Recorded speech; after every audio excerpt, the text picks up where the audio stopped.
నిర్గమకాండము 7వ అధ్యాయము 1వ వచనం చదువుతున్నాను. కాగా యెహోవా మోషేతో ఇట్లనెను. కాగా అనేటువంటి పదం పై అధ్యాయాన్ని కలుపుతోంది. కాగా అనే పదం పై అధ్యాయంలోని చివరి మాటలను కలుపుతోంది. అంటే 7వ అధ్యాయం చివరిలో ఏం చెప్పాడు దేవునితో మోషే? దేవా, నేను నోటి మాంద్యం కలిగిన వాడను, నా మాట ఫరో ఎలా వింటాడు?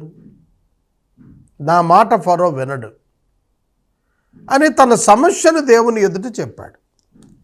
దేవుడు తన బిడ్డలు ఏ సమస్య తన ఎదుట పెట్టినా కూడాను దానిని నివారణ చేయకుండా వారికి పని అప్పగించడు. ఇది మీరు తెలుసుకోవాలి. నాకు పరిచర్యలో ఆర్థిక అవసరతలు ఉన్నవి. ఆర్థిక అవసరతలతో నేను పరిచర్య ఏం చేయగలుగుతాను? నా పరిచర్యలో ఆర్థిక అవసరతలు ఉండగా మరింత పరిచర్య నాకెట్లా దేవుడు ఎండార్స్ చేయగలుగుతాడు, ఇవ్వగలుగుతాడు? కాబట్టి దేవుడు నా పరిచర్యలోని అవసరతలను అటెండ్ అవుతాడు. He will make me comfort in my ministry. నేను చేసే పరిచర్యలో దేవుడు నన్ను సౌఖ్యంగా ఉండేటట్లుగా చేస్తాడు. లేకుండా నన్ను ఒప్పించలేడు, ఒప్పించి మరొక నూతన పని ఇవ్వలేడు. కాబట్టి దేవుని విధానం మీరు ఒక్కసారి గమనించండి. మోషే నోటి మాంద్యం అనే దాన్ని దేవుడేం తోసిపుచ్చలేదు. నిజమే, నీకు నోటి మాంద్యం ఉంది కనుక ఇప్పుడు నోటి మాంద్యం తీసేయటం కాదు, దానికి ఆల్టర్నేటివ్ సొల్యూషన్. మనమేమనుకుంటామంటే ఇంకొక అద్భుతం చేసి మోషేకి నోటి మాట సరిచేసేయచ్చు కదా. మోషేలో కేవలం నోటి మాట ఒక్కటే సమస్య. మోషే దేవుడు చెప్పిన పని చేయటానికి వెళ్ళటానికి కేవలం స్పీచ్ ఒక్కటే కాదు, నోటి మాట ఒక్కటే కాదు ప్రాబ్లం. తను పరిపూర్ణంగా సిద్ధం కాలేకపోతున్నాడు. అందుకు దేవుడు అతని యొక్క ప్రతి బలహీనతను సరిచేసుకుంటూ పోతున్నాడు, బలపరుచుకుంటూ పోతున్నాడు. దేవుడు ఒక వ్యక్తిని వాడుకోవాలి అని అనుకున్నప్పుడు ఆ వ్యక్తిని కన్విన్స్ చేస్తాడు. ఆ వ్యక్తి పర్ఫెక్ట్గా యాక్సెప్ట్ చేసే వరకు కూడా అతనిని ఫెసిలిటేట్ చేస్తాడు దేవుడు. నేటికి దేవుని పరిచర్యలో ఇదే జరుగుతుంది. దేవుడు మంచివాడు. దేవుడు అర్థం చేసుకుంటాడు, మన సమస్యలను అర్థం చేసుకుంటాడు, మన బలహీనతలను కూడా అర్థం చేసుకుంటాడు. అందుకనే కాగా అనే పదం గత అధ్యాయంలో మోషే చెప్పినటువంటి తన సమస్యకు దేవుడు పరిష్కారం చూపుతున్నాడు. చూడండి, మోషేతో దేవుడు ఇట్లా అంటున్నారు, ఇదిగో నిన్ను ఫరోకు దేవునిగా నియమించి తిని నీ అన్న అహరోను నీకు ప్రవక్తగా ఉండును. ఏమిటి దీని అర్థం? మోషే దేవుడైపోతాడా? కాదు. ప్రవక్త ఆఫీసు ఎట్లా సంభవిస్తుంది మనకు అర్థం అవుతుంది ఇక్కడ. God's spokesman is prophet. దేవుడు మనుషులతో మాట్లాడాలని అనుకున్నప్పుడు దేవుడు మనుషులతో స్వయంగా మాట్లాడకుండా తన ప్రవక్త చేత మాట్లాడించాడు. హెబ్రీ గ్రంథము, హెబ్రీ పత్రిక 1:1 అదే చెబుతోంది మనకు. ఏమని చెబుతోంది? పూర్వకాలముల యందు దేవుడు మన పితరులతో మాట్లాడినవాడు ప్రవక్తల ద్వారా మాట్లాడాడని రాశాడు. కనుక దేవుడు స్వయంగా ఎప్పుడు మాట్లాడలేదు, ప్రవక్తలే మాట్లాడారు. కాబట్టి దేవుడు మోషేకి ఏం చెబుతున్నాడు? మోషే, నీవు నేను చెప్పినటువంటి ప్రతిదీ అహరోనుకు చెప్పాలి. అహరోనుతో దేవుడు స్వయంగా మాట్లాడడు, మోషేతోటే మాట్లాడతాడు. It is the discipline of God. God elected Moses, not Aaron.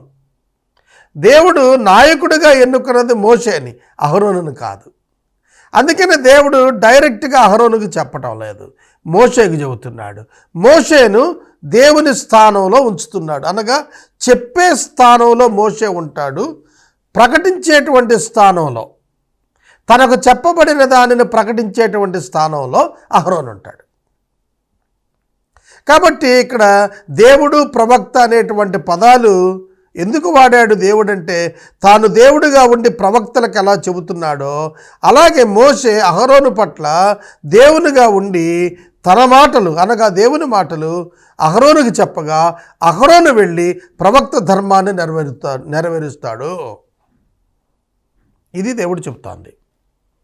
నేను నీకు ఆజ్ఞాపించినది యావత్తు నీవు పలకాలి, ఫరో తన దేశములో నుండి ఇశ్రాయేలీయులను పోనీయవలనని నీ అన్న అయిన అహరోను అతనితో చెప్పాలి.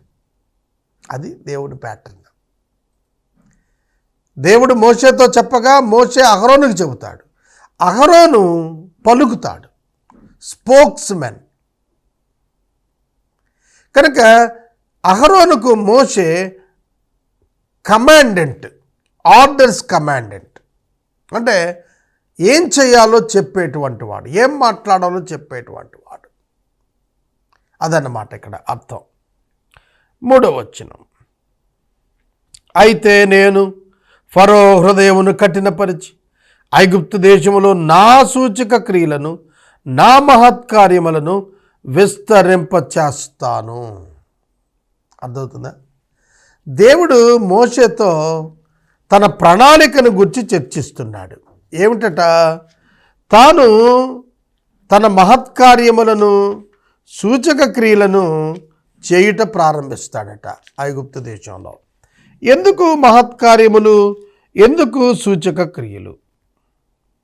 ఎందుకు మహత్కార్యములు, ఎందుకు సూచక క్రియలు? యెషయా గ్రంథంలో మనకు 7వ అధ్యాయం 11వ వచనంలో కనుక మనం చూస్తే దేవుడు సూచక క్రియ అడగమన్నాడు యెషయాని. ఏమిటి సూచక క్రియ? ఊర్ధ్వలోకమంత ఎత్తైనను పాతాళలోకమంత లోతైనను. కనుక దేవుడు సూచక క్రియలు చేస్తాడు, దేవుడు సూచక క్రియలు అనుగ్రహిస్తాడు. ఇది వారికి అర్థం కావాలని చెబుతున్నాడు. ఐగుప్తు దేశంలో దేవుని యొక్క సూచక క్రియలు జరుగుతాయి. అంటే దేవుని చేత కొన్ని సంభవాలు, కొన్ని విపత్తులు, కొన్ని తెగుళ్ళు రాబోతున్నవి. అదే చెబుతున్నాడు. నేను విస్తరింపచేస్తాను.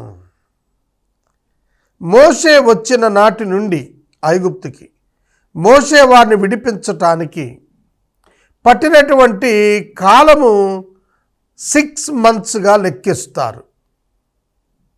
అంటే కొన్ని తెగుళ్ళు కొన్ని రోజులు ఉన్నవి, కొన్ని తెగుళ్ళు కొన్ని రోజులు ఉన్నవి, కొన్ని తెగుళ్ళు 2 దినాలు ఉన్న తెగుళ్ళు ఉన్నవి, వారం దినాలు ఉన్న తెగుళ్ళు ఉన్నవి. కనుక వీటిని ఆధారం చేసుకుని బైబిల్ పండితులు చెబుతుంది ఏంటంటే, మోషే వచ్చిన తర్వాత 6 నెలలు పట్టింది. 6 నెలలు పట్టింది మోషే వచ్చిన తర్వాత ఇజ్రాయేల్ని విడిపించడానికి, తీసుకెళ్ళటానికి. కాబట్టి మనం అనుకుంటాం దేవుడు చెప్పాడనగానే క్షణకాలాల్లో ఊరికినే రిజల్ట్స్ వచ్చేస్తాయి అనుకుంటాం. అలా అనుకోకూడదు. దేవుడు పని ప్రారంభించిన తరువాత కూడా 6 మాసాలు పట్టింది. దేవుడు మోషేని పిలిచిన తర్వాత 6 మాసాలు పట్టింది. మరి మీరు అర్థం చేసుకోవాలి వాక్యాన్ని.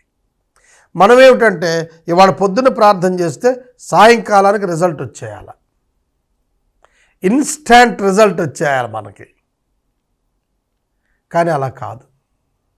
దేవుడు ఒక్కొక్క ఆపరేషన్కి ఒక్కొక్క సమయం పెట్టుకుంటాడు, ఒక్కొక్క పనిష్మెంట్కి ఒక సమయాన్ని నిర్ణయిస్తాడు. ఒక రీఇన్మెంట్, ఒక రాజు కాలానికి పరిపాలన కొరకు కొంత సమయాన్ని నియమిస్తాడు. God appoints the time, span of time for the incidents. సంభవాలకు దేవుడు కొన్ని సమయాలను ఏర్పాటు చేస్తాడు. ఆ సమయాలను బట్టే జరుగుతావని మనం అర్థం చేసుకోవాలి. ఐగుప్తు దేశాన్ని నాశనం చేయటానికి పూనుకున్నాడు దేవుడు. అది మోషేతో చెబుతున్నాడు, నేను నా మహత్కార్యాలు, నా సూచక క్రియలు నేను ఈ దేశంలో విస్తరింపజేస్తాను. ఒకటి ఐగుప్తీయుల సమూల నాశనంతో పాటుగా ఇక్కడ ఇంకొకటి కూడా జరుగుతుంది. ఏమిటంటే ఇశ్రాయేలీయులు బలవంతులు అవుతారు. ఇశ్రాయేలీయుల విశ్వాసం దినదినానికి దేవుని పట్ల పెరుగుతుంది. అది దేవుడు ఆ విధంగా ఏర్పాటు చేశాడు. ఫరో మీ మాట వినడు గాని నేను నా చేయి చాపి ఐగుప్తు మీద గొప్ప తీర్పుల చేత నా సేనలను, ఇజ్రాయేలీయులైన నా ప్రజలను ఐగుప్తు దేశంలో నుండి వెలుపలికి రప్పిస్తాను. నా సేనలు అంటున్నాడు. ఇజ్రాయేలీలు ఆయన సైన్యంగా మాట్లాడుతున్నాడు. నా సేనలను, ఇజ్రాయేలీయులను నేను వెలుపలికి రప్పిస్తాను. రప్పించేటప్పుడు నేను గొప్ప తీర్పులు ఐగుప్తు దేశం మీద వేస్తాను. అలా వెయ్యాలి అనంటే ఫరో కఠిన మనసు ఉండాలి. కాబట్టి ఫరోకి కఠిన మనసు నేనే కలిగిస్తాను. ఫరో యొక్క హృదయమును నేను కఠినం చేస్తాను. దీని ద్వారా ఏం జరుగుతుంది? నేను ఐగుప్తు మీద నా చేయి చాపి ఇశ్రాయేలీయులను వారి మధ్య నుండి బయటికి రప్పించగా నేను యెహోవానని ఐగుప్తీయులు తెలుసుకుంటారు. ఇజ్రాయేలీలు తెలుసుకోవటం పక్కన పెట్టండి. ఆయన యెహోవా అని అనువాడు, ఉన్నవాడని, ప్రత్యక్షమైన వాడని, మాట్లాడువాడని, ఈ దేవుణ్ణి మించిన దేవుడు మరొకడు లేడని ఐగుప్తు ప్రజలందరూ తెలుసుకుంటారు. ఏమిటి అక్కడ దేవుడు చెప్పాలనుకున్నది? ఐగుప్తు దేశంలో 10 మంది దేవతలను పూజిస్తారు. ఆ 10 మంది దేవతల యొక్క రూపాలు ఈ ఇన్సెక్ట్స్, చతుష్పాద జంతువులను ప్రతిమా రూపములకు మార్చారని రోమాపత్రికలో చెప్పాడే.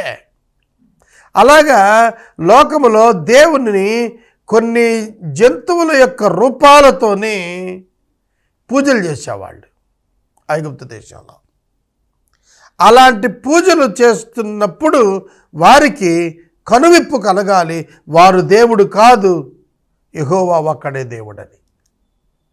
బైబిల్ గ్రంథం అంతా కూడా చెబుతుంది ఏంటంటే దేవుడు ఒక్కడే, ఆయన యెహోవా క్రీస్తుగా ప్రత్యక్షం. దేవుడిని కుమారుడే ప్రత్యక్షపరిచాడు. అందుకని యేసుక్రీస్తుని దేవుడు అంటాం మనం. కాబట్టి ఇతర మతాలలో యేసుక్రీస్తుని దేవునిగా అంగీకరించరు. అనేక మంది దేవుళ్ళను విశ్వసించేటువంటి వారు బైబిల్ని వ్యతిరేకించడానికి కారణం ఒకే దేవుడు అని చెప్పటమే. ఆ దేవుడు కూడా యేసుక్రీస్తే అని చెప్పటం, ఆయన తప్ప వేరొక దేవుడు లేడని చెప్పటం మతాలను అనుసరిస్తున్న వారందరి మనసులకు ఇబ్బంది, కష్టతరంగా ఉంటుంది. కానీ ఐగుప్తు చరిత్ర మనకేం చెబుతోందంటే ఏ దేవుడునూ లేడు, యెహోవాయే దేవుడు అనే సంగతి రుజువు చేస్తోంది. ఐగుప్తు దేశంలో వచ్చినటువంటి తెగుళ్ళ వలన వారు విశ్వసించిన దేవతలన్నీ కూడా నాశనమైపోవటం వలన వారు ఎవరైతే మమ్మను ఫలానా దాని నుండి రక్షించగలరు, ఫలానా దేవుడు మమ్మల్ని రక్షిస్తాడని అనుకున్నారో అది సాధ్యం కాలేదు అని ఐగుప్తీయులు తెలుసుకున్నప్పుడు యెహోవాయే దేవుడని వారు అంగీకరిస్తారు, వారు తెలుసుకుంటారు, వారు ఒప్పుకుంటారు. అది జరిగింది. ఫరో ప్రకటన చేశాడు. ఏమని ప్రకటన చేశాడు? ఇజ్రాయేలీయులు ఎప్పుడైతే దేవుని శక్తి చేత విమోచించబడి బయలుదేరి వెళ్ళినారో వారిని తరిమిన తరువాత ఫరో వారిని తరిమి ఎర్ర సముద్రములో అతని సేనలన్నీ కూడా మునిగిపోయిన తరువాత అతడు చాలా స్పష్టంగా చెప్పేశాడు, యెహోవాయే దేవుడు, యెహోవా తప్ప వేరొక దేవుడు లేనే లేడనేటువంటి సత్యాన్ని వాళ్ళు ఒప్పుకున్నారు. కనుక దేవుని యొక్క వాక్యములో మనం చూస్తున్నప్పుడు ఐగుప్తీయులందరూ కూడా ఇజ్రాయేలీల దేవుడు మనతో యుద్ధం చేస్తున్నాడు, ఆయన ఎదుట మనం నిలబడలేము, మనం పారిపోదాం రండి అని చెప్పి వాళ్ళు చెప్పుకున్నారు. కనుక ఫరో యెహోవాయే దేవుడని చెప్పే స్థాయికి ఐగుప్తీయులు అందరూ కూడా రావటానికి దేవుడు ఈ 10 తెగుళ్ళను పంపించాడు. ఇది మనం అర్థం చేసుకోవాలి. తర్వాత మోషే అహరోనులు యెహోవా తనకు ఆజ్ఞాపించినట్లుగా చేయటానికి పూనుకొని బయలుదేరారు. అప్పుడు వారి యొక్క వయస్సు, మోషే వయస్సు 80 ఏండ్లు, అహరోను వయస్సు 83 ఏండ్లు. వారు ఫరోతో మాట్లాడినప్పుడు మోషేకి 80 ఏండ్లు, అహరోనుకి 83 ఏండ్లు. ఫరోతో మాట్లాడటానికి బయలుదేరిన సందర్భం ఇక్కడ దేవుడు చెబుతున్నాడు. 8వ వచనం నుండి వారిని ఫరో యొద్దకు వెళ్ళటానికి దేవుడు ముందస్తుగా వాళ్ళని సిద్ధం చేస్తూ చెబుతున్నాడు. మరియు యెహోవా మోషే అహరోనులతో ఇట్లా అన్నాడు, ఫరో మీ శక్తి చూపుటకై ఒక మహత్కార్యము కనపరచండి అని మీతో చెప్పినప్పుడు నీవు అహరోనును చూచి నీ కర్రను పట్టుకొని ఫరో ఎదుట దాన్ని పడవేయము అనుము, అది సర్పమగును. కాబట్టి మోషే అహరోనులు ఫరో యొద్దకు వెళ్ళి యెహోవా తమకు ఆజ్ఞాపించినట్లు చేశారు. అహరోను ఫరో ఎదుట అతని సేవకుల ఎదుట తన కర్రను పడవేయగా అది సర్పమాయెను. అప్పుడు ఫరో తన విద్వాంసులను, మంత్రజ్ఞులను పిలిపించాడు. ఐగుప్తు శకునగాండ్రు కూడా తమ మంత్రముల చేత అలాగే చేశారు. వారిలో ప్రతివాడు తన కర్రను పడవేసినప్పుడు అది సర్పమాయెను గాని అహరోను కర్ర వారి కర్రలను మృంగివేయగా యెహోవా చెప్పినట్లు ఫరో హృదయము కఠినమాయను గనుక అతడు వారి మాట వినకపోయెను. తరువాత యెహోవా మోషేతో ఇట్లనెను, ఫరో హృదయము కఠినమైనది, అతడి ప్రజలను పోనీయనొల్లడు ఆయను. నేను 14వ వచనం వరకు చదివాను. నేను బైబిల్ చదువుతున్న ప్రతిసారి తర్జుమా చేస్తున్న వారు బైబిల్ చదవాలి వారి భాషలో అని కోరుతున్నాను. చూడండి, ఇక్కడ దేవుని యొక్క వాక్యం మనం చూస్తున్నప్పుడు మోషే అహరోనుతో చెప్పాలి, అహరోను ఫరోతో చెప్పాలి. దేవుడు చెబుతున్నాడు, మోషే అహరోనుతో ఇట్లా చెప్పు, ఫరో ముందుకు వెళ్ళినప్పుడు నీ చేతిలోని కర్ర పారవేయి అని చెప్పాలి. ఇక్కడ నేను ఒక మాట చెబుతానేనండి, చేతిలో కర్ర ఉండగా పావుగా మార్చచ్చు కదా. మనకి నిర్గమాకాండంలో దేవుడైన యెహోవా మోషేని పిలిచినప్పుడు కర్ర పారేయమంటే పాము అయితే పారిపోయాడు, కర్రని పారవేయమంటే పారేశాడు, పాము అయింది, పారిపోయాడు. కనుక కర్ర చేతిలో ఉండగా పాము చేయొచ్చు, దేవుడు చేయలేదు. పారవేసిన తర్వాతే దాన్ని పాము అయ్యేట్టుగా చేశాడు. He looks at the comfort of the servant of God. దేవుడు తన సేవకుని యొక్క సౌఖ్యాన్ని కూడా చూస్తాడు. అతనికి విషయం అర్థం కావాలి, సౌఖ్యంగా అర్థం కావాలి. ఇది మనం గమనించవచ్చు. తర్వాత ఎప్పుడైతే అహరోను కర్ర పారవేస్తే పామైందో మంత్రజ్ఞులను పిలిపించాడు ఫరో గారు. మంత్రజ్ఞులతో పాటు శకునగాండ్రును పిలిపించాడు. వాళ్ళు కూడా వచ్చి వాళ్ళ కర్రలు పారేస్తే పాములు అయిపోయాయి. ఇక్కడ మనం గ్రహించాల్సింది ఏమిటంటే, ఇవి పాములు అయ్యాయి అన్నప్పుడు వాటిని మోషే కర్ర మింగివేసింది అన్నాడు. మోషే కర్ర మిగిలిన మంత్రజ్ఞుల కర్రలన్నింటినీ మింగివేసింది. పామును మింగుతుంది, పావును మింగేస్తుంది. అయితే ఇక్కడ మనం గమనించాల్సింది ఏమిటంటే, మంత్రజ్ఞుల యొక్క కర్రలు వాస్తవం కదా, మెటీరియల్ కదా. మోషే యొక్క కర్ర అహరోను పారేసినప్పుడు అది పాము అయినప్పుడు, ఆ పాము మిగిలిన పాములు మింగినప్పుడు మరల అహరోను చేతిలోనికి అది కర్రగా వచ్చినప్పుడు ఈ శకునగాండ్ర యొక్క కర్రలన్నీ డిజపీర్ అయిపోయాయి. ఒక్కసారి మీరు ఆలోచించండి, ఏం చెప్పదలుచుకున్నాడు దేవుడు అంటే, శూన్యము నుండి సృష్టి నుండి మరలా శూన్యములోనికి మార్చగలిగిన వాడు దేవుడు ఒక్కడే.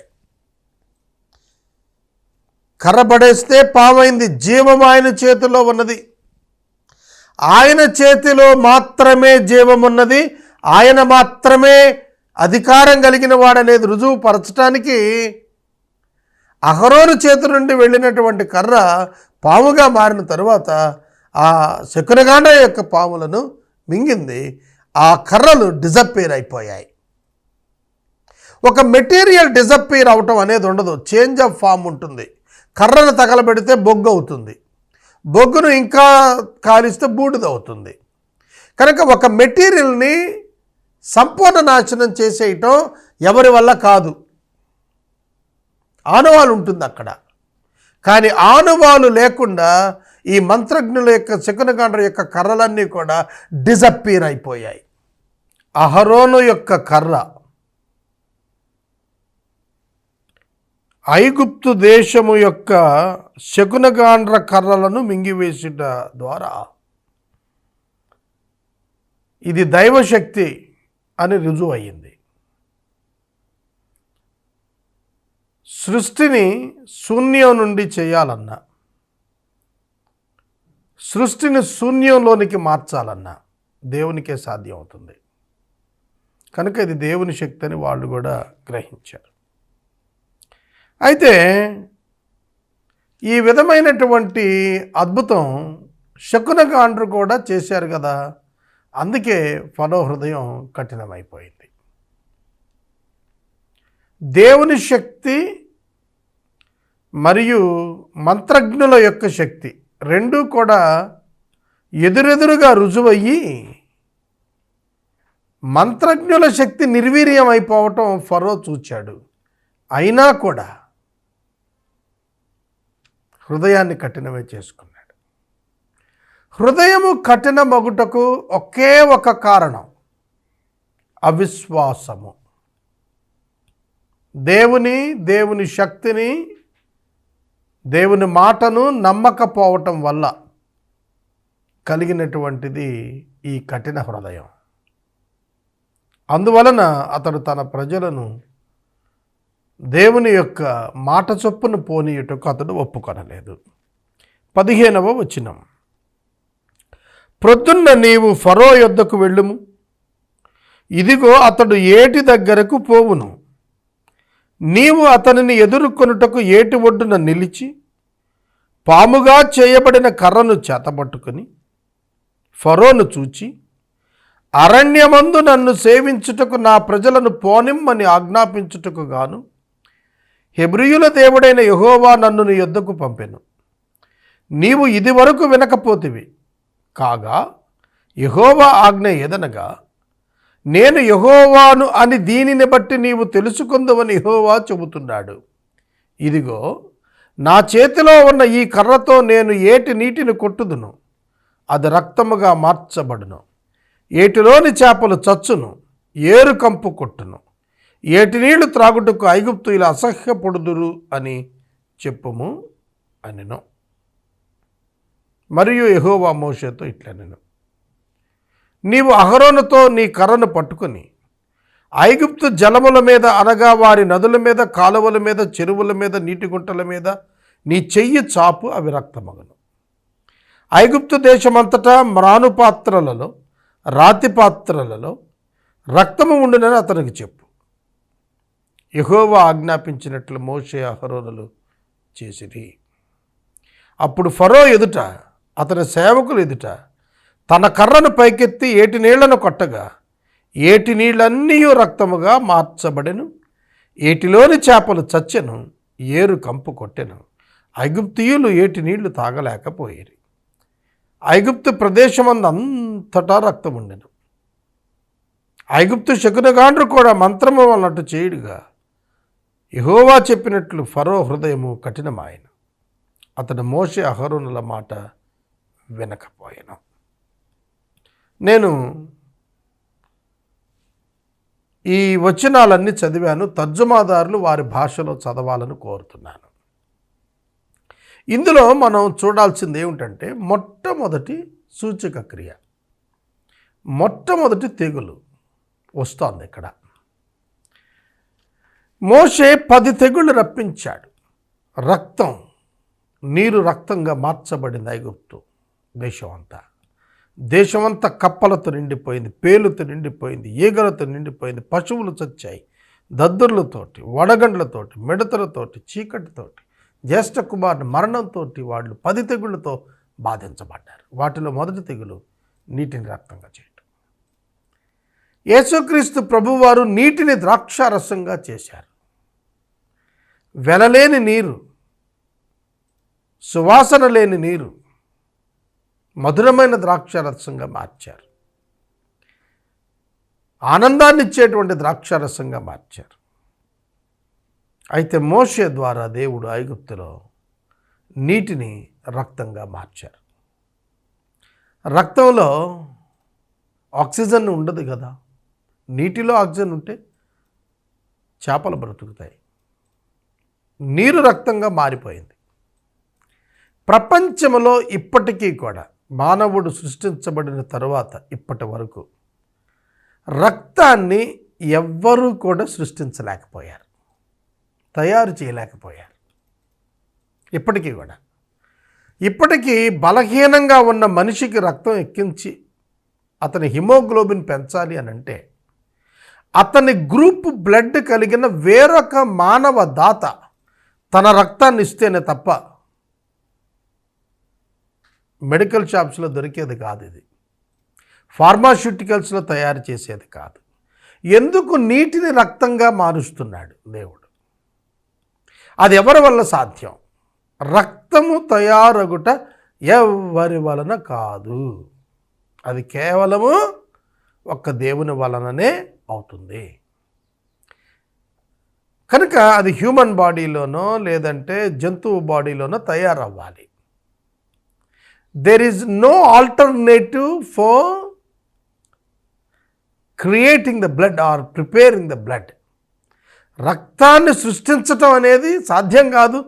మానవ శరీరంలోనో పశువుల శరీరాల్లోనో అది రక్తం తయారవ్వాల్సిందే తప్ప నీళ్లు కన్వర్ట్ అవ్వటం, రక్తంగా మారటం అనేది ఛాన్స్ లేదు.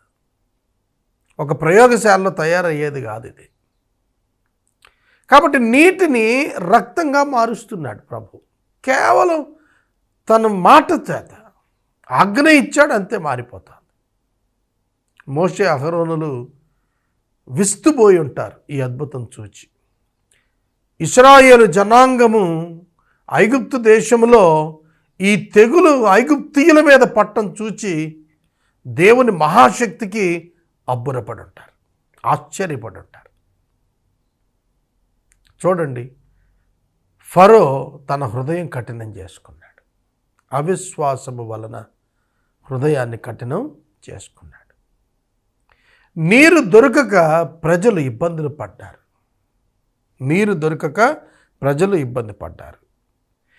7 దినములు ఈ యొక్క తెగులు ఆ దేశం మీద ఉంది. ఇంటిలో ఉన్న మట్టి పాత్రల్లో, చెక్క పాత్రల్లో, రాతి పాత్రలలో స్టోర్ చేసుకున్న వాటర్ అంతా బ్లడ్ అయిపోయింది. చెరువుల్లో ఉన్న నీరంతా రక్తం అయిపోయింది. కాలువలలో ఉన్నటువంటి నీరంతా రక్తం అయిపోయింది. నదులలో ఉన్న నీరంతా రక్తం అయిపోయింది. విపరీతమైన దుర్గంధం దేశం అంతా కూడా అలుముకుంది. ఒక మనిషి లేదా ఒక పశువు డ్రింకింగ్ వాటర్ తీసుకోకపోతే చాలా సమస్య వస్తుంది, అతనికి ఇబ్బంది పడిపోతాడు. ఆహారం లేకుండా అయినా మనిషి బతుకుతాడు, కానీ కొంతకాలం నీరు లేకుండా చాలా కష్టం. కాబట్టి నీరు లేకుండా అయిపోయారు వారం రోజులు. 7 days రక్తమే ఉంది వారికి. వారి ఇండ్లల్లో, పాత్రల్లో రక్తమే ఉంది. ఈ రక్తం వారి గృహాల్లో ఉండటాన్ని బట్టి ఐగుప్తీయులు అసహ్యపడ్డారు. ఫరోకి ఇది పెద్ద తలనొప్పిగా తయారైంది. కనుక ఏ విధంగా వాళ్ళు ఇబ్బంది పడ్డారో ఇక్కడ రాస్తున్నాడు. అంతేకాదు, ఆఖరి వచ్చిన అంటాడు, జరిగిన దానిని మనస్సున పెట్టక ఫరో తిరిగి తన ఇంటికి వెళ్ళిపోయాడు. అయితే ఐగుప్తీయులందరూ ఏటి నీళ్లు త్రాగలేక నీళ్ల కొరకు ఏటి పక్కన స్థలాలు తవ్వుకున్నారు. కొత్త జల అంటే ఏటి పక్కన, నది పక్కన ఉన్న ప్రాంతంలో త్వరగా నీళ్లు పడతాయి తక్కువ లోతులో. ఎప్పుడైనా సరే గమనించండి, నది పక్కన ఉన్న స్థలం తవ్వితే చాలా తక్కువ లోతులోనే నీరు వస్తుంది. చలలు అంటారు వాటిని, తెలుగు భాషలో అయితే చలలు తవ్వారు అని అంటారు. అంటే చిన్న చిన్న గుంటలు తవ్వితే దానిలో నీరు, ప్యూర్ వాటర్, చక్కటి నీరు వస్తుంది. ఆ నీళ్లు తీసుకునేవాళ్ళు అన్నమాట. ఆ నీళ్ల కోసం గుంటలు తవ్వారు. They are seeking for the alternative things. గమనించండి, దేవుని యొక్క భయంకరమైనటువంటి ఆ అద్భుతం, తెగులు ఆ దేశాన్ని వణికించింది. దేశస్థులను భయకంపితులను చేసింది. తర్వాత మనం 7వ అధ్యాయం ముగించుకున్నాం.